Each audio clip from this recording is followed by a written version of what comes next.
First things first, we're gonna start off with a Korean pear. What's the difference between this pear and an American pear? This one has a universal healthcare system. We're gonna grate half of it into a bowl and then add some soy sauce, brown sugar according to your taste, sesame oil, and some garlic that we're gonna press because it's faster than mincing it. Along with that, we're also gonna throw in some ginger, and lastly, some gochujang, which is a Korean spicy paste, but it's not that spicy though. Mix that up and just let it vibe on the side. And now we're gonna work on our meat. Yeah! This is just some ribeye that I froze for an hour so that it's easier to cut. And we're gonna cut them into thin slices like they usually are at Korean barbecue spots. All we have to do now is marinate it, throw it in the refrigerator, and come back after a few hours. The longer you wait, the more flavor it will have. But if you're hungry, just make it right now. It's not a big deal. A little bit of oil in a pan, medium-high heat, and just cook it like you would cook anything else. For me, I like that charred meat taste, so I burnt it on purpose. And yeah, add some parsley. And that's pretty much it. This cooking shit is what? Easy! I'm pretty sure we can all agree that there's no better feeling than having meat in your mouth. Wait, pause.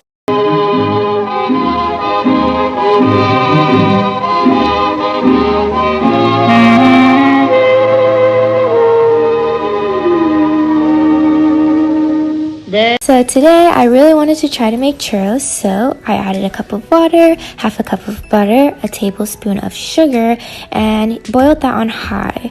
Then mix it around a bit, put in the flour, cut off the heat before flour, mix that around, added some vanilla, mix it more, transferred it to this bowl, added an egg, and mix it with a hand mixer. It was still kind of lumpy, so mix it with this spoon.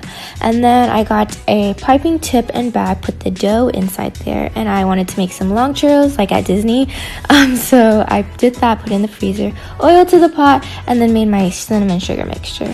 All you gotta do is squeeze out the dough, cut it with scissors, and it falls right into the oil. Take it out when it's golden brown, place on some paper, and don't let it dry too much because you want it to stick to the cinnamon sugar. Now I'm frying my long boys until they're golden brown, putting some sugar on that, and then here's the finished products. It was so good and so yummy.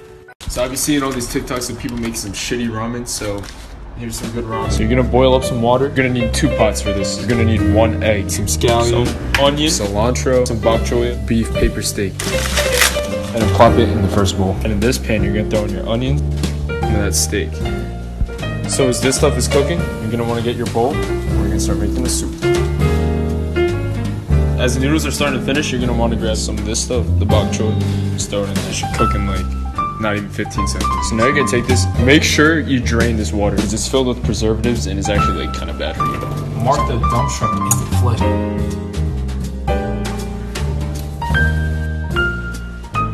Okay. Oh shit. You got that egg on there? God damn, this shit is good, yo. The next time you try pasta, I really want you to try this recipe. It's simple and delicious. In a really hot pan, I want you to start on some beef bacon and half a red onion. Now hit everything with a pinch of salt and let the fat render. Now start cooking whatever pasta you prefer in some salty water. Now that the bacon and onions are getting really crispy, I'm going to add in my chicken. Add in another pinch of salt, cayenne pepper, a little paprika, garlic powder, Cajun, and finally some chili powder. Once the chicken is 3/4 cooked, I'm going to add in some cornstarch and mix it in. To deglaze the pan, add in some Worcestershire sauce and finish off with some chicken stock. The cornstarch is going to thicken up the chicken stock and it's going to make a beautiful thick sauce. If you want details and measurements are usually on my Instagram. I'd love you to follow me there too. Now strain out your pasta once it's al dente. I'm French. And now toss in your pasta. Top it off with Parmesan cheese if you like, and now we have final product. Now bismillah. Okay, look, I've done Pizza the Hut before. I'll do it again. 1 cup of water. 1.5 teaspoons of ANC yeast. A little mixy. Sit for 5 minutes. 2.5 cups of all-purpose flour. 2 teaspoons of sugar. 1.25 teaspoon of fine sea salt. Whiskey business. Add your yeasty water and mix. Till you get a rough dough. Have a dual work surface. Keep kneading. Until nice and smooth. Medium bowl. Little drizzle of olive oil. Shape your dough into a ball. Into your bowl. Plastic wrap. Lightly oiled.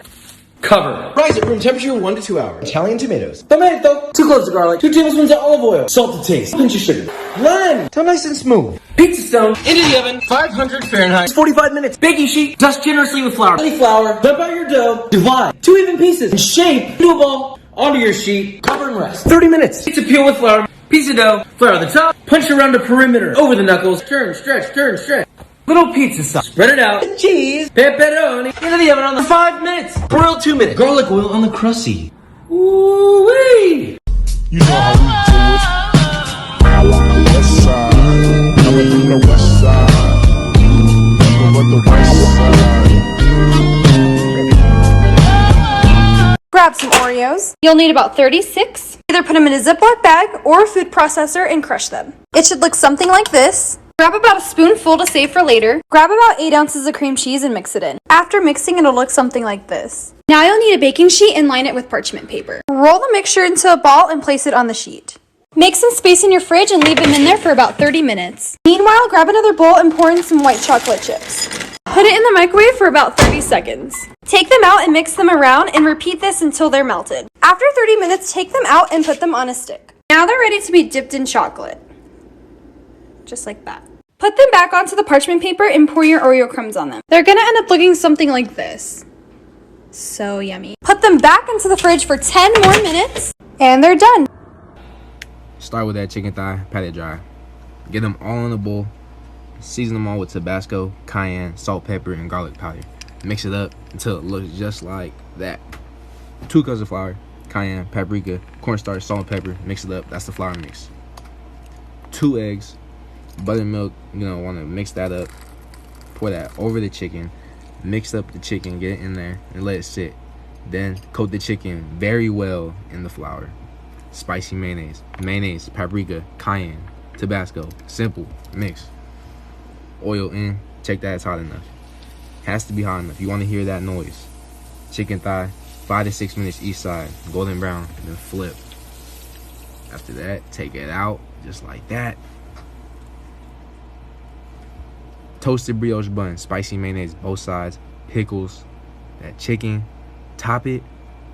Yes. When I'm feeling under the weather, I love this pasta. I don't know why, it just makes me feel better. It's just so simple: parsley, chili, garlic, olive oil. That's it. I just start off by chopping the chili super fine, then I grate the garlic, and then I chiffonade the parsley, and that's basically all the prep done. Put your water on to boil. I like to use 2 olive oils, that's a finishing olive oil, and then I use a cheaper olive oil when I cook the garlic. Just blanch the pasta, make sure that it's in boiling salted water. You don't need olive oil, but just keep turning the pasta. Olive oil's a myth in the water.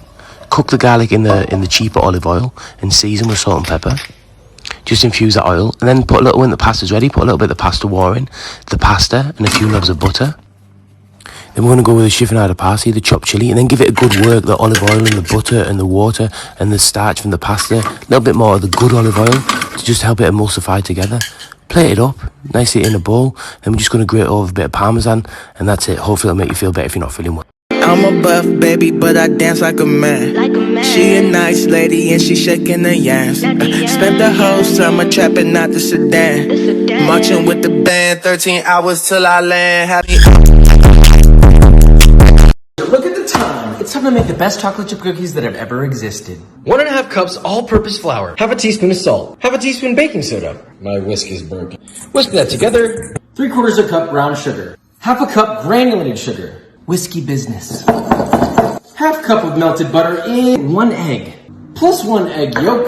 2.5 teaspoons of vanilla that I forgot to film again. Now that's what I like to see. Flour mixture, but just half of it first. Mix till combined. And add the rest of that bad boy. Mix, but be gentle. 6 ounces of chocolate.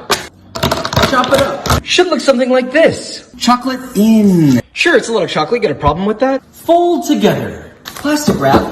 Chill in fridge about 20 minutes. The oven, 350 degrees Fahrenheit. Baking sheet, parchment paper. Scoop cookies with an ice cream scoop, leaving lots of space. Bake 12 to 15 minutes or until golden brown. A little bit of flaky salt. Let them cool. That cookie break, you know? That is how a cookie should look. According to today's menu, we're making pizookies. A little bit of melted butter into a big ass bowl, along with some brown sugar, 1 large egg, and a little bit of vanilla extract in. Give that a mix until it looks something like peanut butter. Honestly, I could just stop right here and just eat this batter, but we're gonna add some flour, then add a little of salt and baking soda, and combine everything together until it's smooth.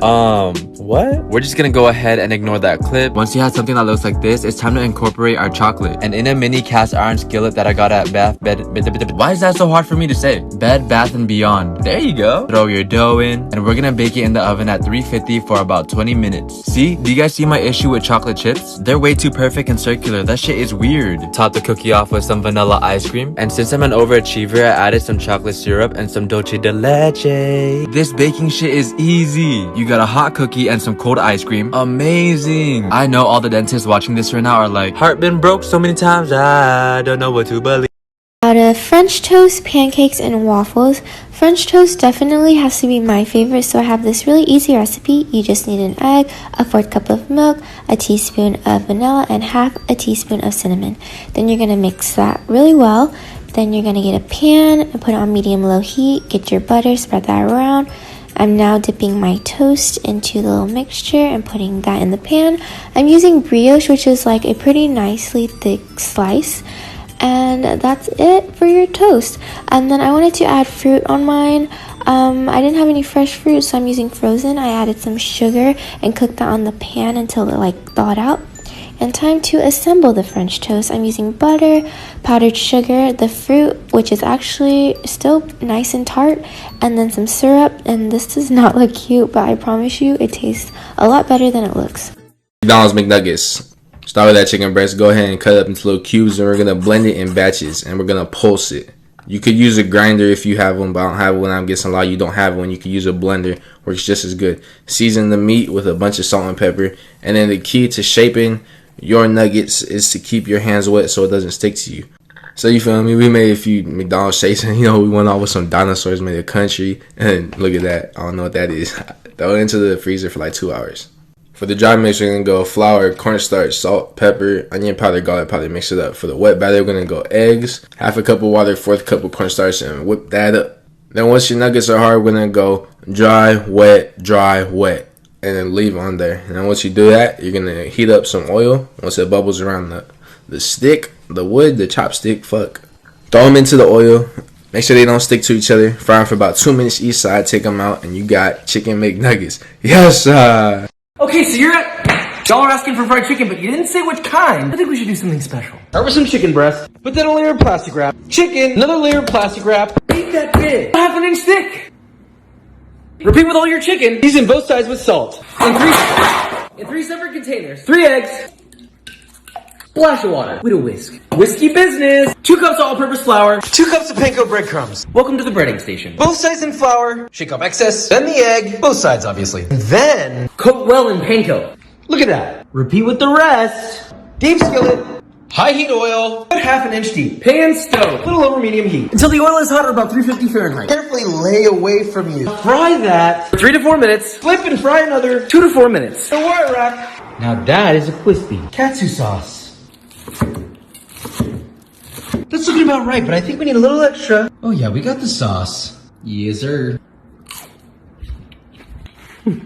First things first, get yourself a can of crescent rolls. In 1 can, you're gonna get about 8 pieces, right? Cut each piece into 3. 8 times 3 is 52, so you're gonna end up with that many pieces total, okay? Moving on, I got myself some mini cocktail sausages, and we're gonna roll them onto the dough from the thick side to the skinny side. Bro, I came out the womb rolling spring rolls, so this shit was easy. Anywho, transfer onto a baking tray and let it vibe on the side until we get some butter. Melt the butter and brush it all over our rolls. This is my mom, a 5-time convicted felon of stealing my food. Now for the topping.